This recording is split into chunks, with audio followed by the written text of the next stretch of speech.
Everybody, it's Sandy here with Danny Reviews. And if you own pets like I do, this is what I actually use on their dog bed. So I actually add a little of this laundry additive because this is going to help with bed bugs, fleas, mites, or ticks.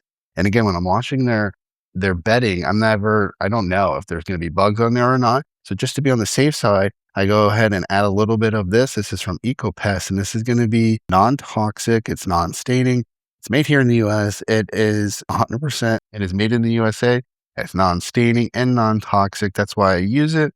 And again, you can get 16 loads out of this one bottle. It does say to shake well, but again, it's a non-synthetic fragrance, so there's no fragrance, no dyes, and and again, it's good for your septic too. So I have a septic. That was another thing that I was looking for when doing this. So this is septic safe. And again, so not even just your pets, if you just want to clean some bedding, just to make sure if there is bed bugs, fleas, mice, or ticks, if you have that issue and you're looking to get rid of it, definitely add a little bit of this into your laundry and that'll help clear it out. And a shout out to the company for gifting me this so I could do a review.